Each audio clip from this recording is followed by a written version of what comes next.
Hello friends, ನಮ್ಮ Kannada news ಚಾನೆಲ್ಗೆ ಸ್ವಾಗತ. ಬಂಗಾಳ ಕೊಲ್ಲಿಯಲ್ಲಿ ವಾಯುಭಾರ ಕುಸಿತ ಹಾಗೂ ಫೆಂಗಲ್ ಚಂಡಮಾರುತದ ಕಾರಣದಿಂದ ರಾಜ್ಯದಲ್ಲಿ ಇಂದಿನಿಂದ 4 ದಿನಗಳ ಕಾಲ ಭಾರೀ ಮಳೆ ಮುನ್ಸೂಚನೆಯನ್ನು ರಾಜ್ಯ ಹವಾಮಾನ ಇಲಾಖೆ ನೀಡಿದೆ.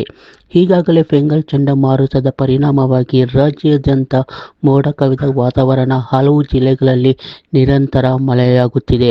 ಇನ್ನು ಚಿಕ್ಕಬಳ್ಳಾಪುರ, ಬೆಂಗಳೂರು ಗ್ರಾಮಾಂತರ, ರಾಮನಗರ ಜಿಲ್ಲೆಗಳಲ್ಲಿ ಗುಡುಗು ಸಹಿತ ಭಾರೀ ಮಳೆಯಾಗುವ ಸಾಧ್ಯತೆ ಇದೆ. ದಕ್ಷಿಣ ಒಳನಾಡಿನ ತುಮಕೂರು, ಚಾಮರಾಜನಗರ ಜಿಲ್ಲೆಗಳಲ್ಲಿ ಗುಡುಗು ಸಹಿತ ಸಾಧಾರಣ ಮಳೆಯಾಗಲಿದೆ. ಅದರೊಂದಿಗೆ ಕರಾವಳಿ ಕರ್ನಾಟಕ ಹಾಗೂ ಉತ್ತರ ಒಳ ಕರ್ನಾಟಕ ಮತ್ತು ದಕ್ಷಿಣ ಒಳನಾಡು ಕರ್ನಾಟಕದ ಉಳಿದ ಜಿಲ್ಲೆಗಳಲ್ಲಿ ಒಣಹವೆ ಇರಲಿದೆ ಎಂದು ಹವಾಮಾನ ಇಲಾಖೆ ತಿಳಿಸಿದೆ. ಬೆಂಗಳೂರಿನಲ್ಲಿ ಭಾರೀ ಮಳೆಯಾಗುವ ಸಾಧ್ಯತೆ ಇದೆ ಎಂದು ಹವಾಮಾನ ಇಲಾಖೆ ಮುನ್ಸೂಚನೆ ನೀಡಿದೆ. ಮೋಡ ಕವಿದ ವಾತಾವರಣ ಇದ್ದು ಅಲ್ಲಲ್ಲಿ ಜಿಟಿ ಮಳೆ ಸುರಿಯುತ್ತಿದೆ.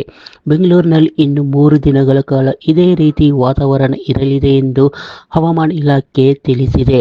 ದಕ್ಷಿಣ ಒಳನಾಡು, ಕರಾವಳಿ ಹಾಗೂ ಮಲೆನಾಡು ಜಿಲ್ಲೆಗಳಲ್ಲಿ ಡಿಸೆಂಬರ್ 3 ರವರೆಗೆ ಮಳೆಯಾಗಲಿದೆ.